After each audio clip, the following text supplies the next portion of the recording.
हमारे चैनल में आप सभी का बहुत बहुत स्वागत है। हमारा बीपीएससी के लिए फास्ट रिवीजन को देखते हैं। चीनी यात्री इत सिंह ने बिहार का भ्रमण किया था लगभग कब? इनमें से कोई नहीं ठीक है। बिहार यात्री इत सिंह ने बिहार का भ्रमण किया था लगभग कब? तो इनमें से कोई नहीं था। प्रसिद्ध चीनी यात्री फाहियान ने किसके शासनकाल में भारत की यात्रा की थी? चंद्रगुप्त द्वितीय। नालंदा विश्वविद्यालय के संस्थापक कौन थे? कुमार गुप्त। नालंदा विश्वविद्यालय संस्थापक कुमार गुप्त। ताम्र लेख दर्शाते हैं कि प्राचीन काल में बिहार के राजाओं का संपर्क था जावा सुमात्रा से। ताम्र पत्र से पता चलता है जावा सुमात्रा से बिहार के लोगों का संपर्क था। नालंदा विश्वविद्यालय के विनाश का क्या कारण था? मुसलमान। नालंदा विश्वविद्यालय के विनाश का क्या कारण था? मुसलमान। खजुराहो मंदिर स्थापत्य के निर्माण में सहयोगी थे चंदेल। खजुराहो मंदिर स्थापत्य के निर्माण में सहयोगी कौन थे? चंदेल। विक्रमशिला शिक्षा केंद्र के संस्थापक का नाम क्या था? धर्मपाल था। विक्रमशिला शिक्षा केंद्र के संस्थापक का नाम क्या था? धर्मपाल था। निम्नलिखित राजवंशों में से किसका उल्लेख संगम साहित्य में नहीं हुआ था? चोल का, चेर का, पांडे का। चोल, चेर, पांडे ये तीनों का उल्लेख हुआ है संगम साहित्य में, लेकिन कदम का उल्लेख नहीं हुआ है। संगम युग में उड़ैयुड़ किस लिए विख्यात है? कपास के व्यापार का प्रमुख केंद्र के लिए उड़ैयुड़ विख्यात है। संगम युग में उड़ैयुड़ किस लिए विख्यात है? कपास के व्यापार का प्रमुख केंद्र। मुद्रा राक्षस का लेखक निम्नलिखित में से कौन है? विशाख दत्त। मुद्रा राक्षस का लेखक निम्नलिखित में से कौन है? विशाख दत्त। स्वप्रवास दत्ता के लेखक कौन? भास। स्वप्रवास दत्ता के लेखक कौन? भास। कुमार संभव का महाकाव्य किस कवि ने लिखा था? कालिदास ने। कुमार संभव महाकाव्य किस कवि ने लिखा था? कालिदास ने। उस स्रोत का नाम बताइए जो प्राचीन भारत के व्यापारिक मार्गों पर मौन है। मिलिंद हो। उस स्रोत का नाम बताइए जो प्राचीन भारत के व्यापारिक मार्गों पर मौन है। मिलिंद हो। हर्षचरित्र नामक पुस्तक किसने लिखी? वान भट्ट ने। यह क्वेश्चन तो रिपीटेड हो गया। हर्षचरित्र नामक पुस्तक किसने लिखी? वान भट्ट ने। चोल काल किसके लिए प्रसिद्ध था? ग्राम पंचायत के लिए। चोल काल किसके लिए प्रसिद्ध था? ग्राम पंचायत के लिए। कौन सा मध्यकालीन भारतीय साम्राज्य का व्यापक स्तर पर स्थानीय स्वशासन के लिए प्रसिद्ध था? चोल।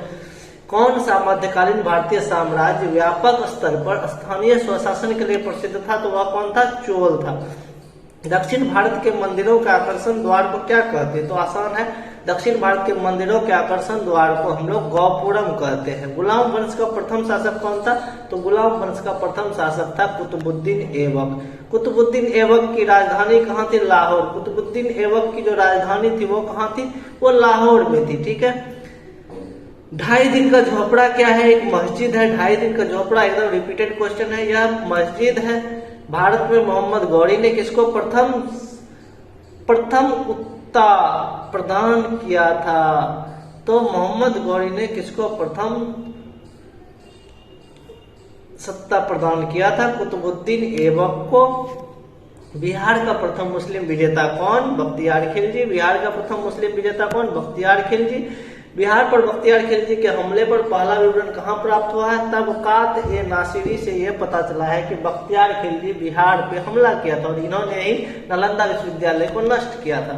नालंदा बिहार का विध्वंस किया था कौन? बख्तियार खिलजी ने। नालंदा बिहार का विध्वंस किसने किया था? बख्तियार खिलजी ने। इल्तुतमिश ने बिहार में अपना प्रथम सूबेदार नियुक्त किया था किसे? मलिक जानी को। इल्तुतमिश ने बिहार में अपना प्रथम सूबेदार नियुक्त किया था किसको? मलिक जानी को। ठीक है। आगे बढ़ते। वह प्रथम मुस्लिम शासक कौन था जिसके शासन के सिद्धांत के राजाओं को ईश्वरीय शक्ति का अधिकार सिद्धांत से मान प्रतिपादित किया? बलबन। वह प्रथम मुस्लिम शासक जिसने शासन के सिद्धांत को राजाओं के ईश्वरीय अधिकार सिद्धांत के समान प्रतिपादित किया था? बलबन ने। किस दिल्ली सुल्तान ने रक्त लौह नीति अपनाई थी? बलबन ने। किस दिल्ली सुल्तान ने रक्त एवं लौह की नीति अपनाई थी? बलबन ने। जब उसने राजत्व प्राप्त किया तो वह शरीयत के नियमों, मुसलमानों में शरीयत का नियम होता है, शरीयत के नियमों तथा आदेशों से पूर्णतया स्वतंत्र था। बर्नी ने यह कथन किस सुल्तान के लिए कहा था? जब उसने राजत्व प्राप्त किया तो वह शरीयत के नियमों और आदेशों से पूर्णतया स्वतंत्र था। अलाउद्दीन खिलजी के लिए इन्होंने बर्नी ने कहा था। अलाउद्दीन खिलजी के प्रसिद्ध सेनापति में से किसने मंगोलों के विरुद्ध लड़ते हुए मृत्यु हो गई थी? जफर खां की। रानी पद्मिनी का नाम अलाउद्दीन की चित्तौड़ विजय से जोड़ा जाता है। पति का नाम क्या था? रानी पद्मिनी के पति का नाम था राजा रतन सिंह। अलाउद्दीन खिलजी के आक्रमण के समय देवगिरी का शासक कौन था? अलाउद्दीन खिलजी के आक्रमण के समय देवगिरी का शासक रामचंद्र देव था। किस सुल्तान के काल में खालिसा भूमि अधिक पैमाने पर विकसित हुई? अलाउद्दीन खिलजी के शासनकाल में अलाई दरवाजा का निर्माण किस सुल्तान ने करवाया था? अलाउद्दीन खिलजी ने। दिल्ली के किस सुल्तान ने सबसे ज्यादा नहरों का निर्माण करवाया था? फिरोज शाह तुगलक। फिरोज शाह तुगलक द्वारा स्थापित दार उल सफा क्या था? एक खैराती अस्पताल। फिरोज शाह तुगलक द्वारा स्थापित दार उल सफा क्या था? एक खैराती अस्पताल। खैराती का मतलब होता है जिसको फ्री में कुछ मिलता है। तो निम्नलिखित में से किस सुल्तान ने बेरोजगारों को रोजगार दिलवाया था? फिरोज तुगलक। ठीक है, किस सुल्तान ने बेरोजगारों को रोजगार दिलवाया था? फिरोज तुगलक ने।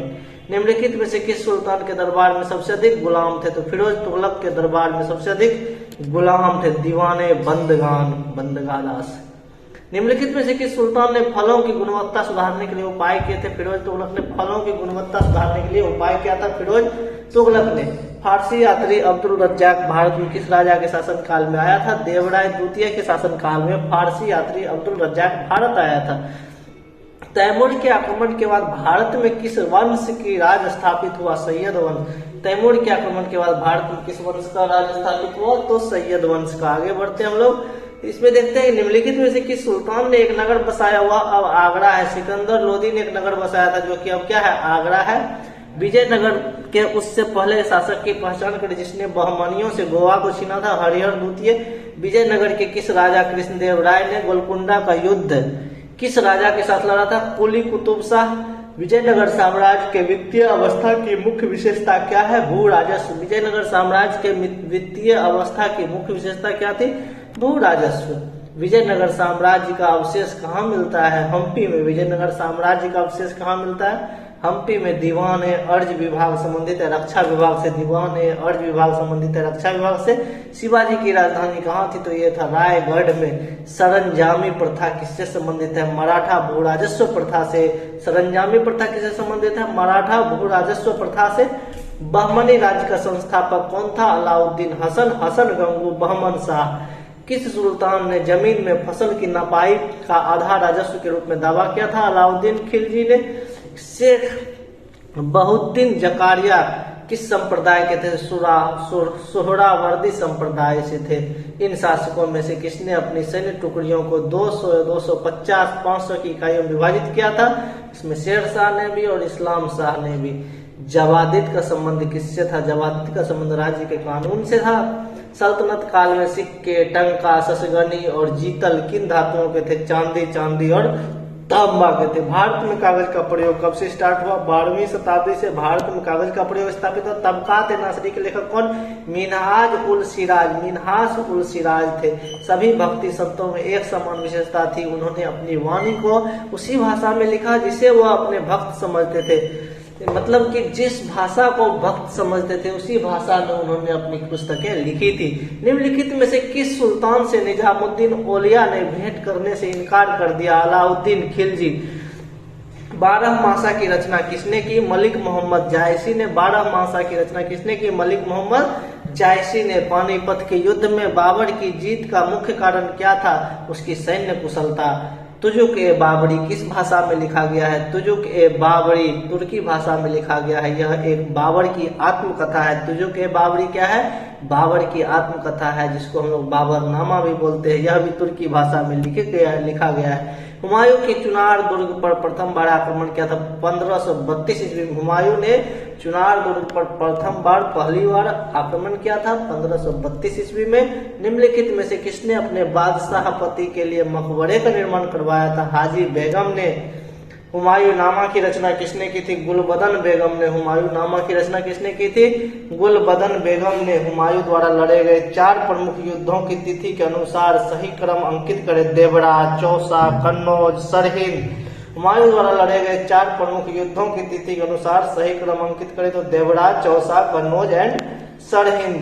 निम्नलिखित में से किस सुल्तान ने पहले हजरत आला की उपाधि अपनाई, बाद में सुल्तान की?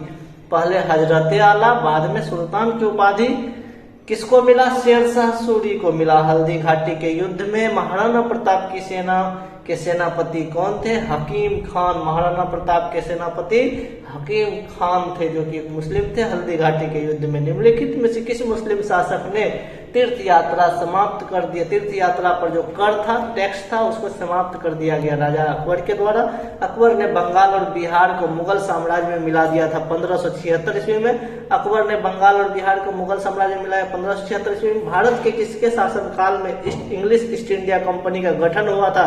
अकबर के शासनकाल में। एतमादौला का मकबरा आगरा में किसने बनवाया? नूरजहां ने। एतमादौला का मकबरा आगरा में किसने बनवाया? नूरजहां ने। प्राचीनकारी पिटरा डिओरा निम्नलिखित में से किससे संबंधित है? दीवारों में अर्ध कीमती पत्थर जड़ करके फूलों से नक्काशी करना।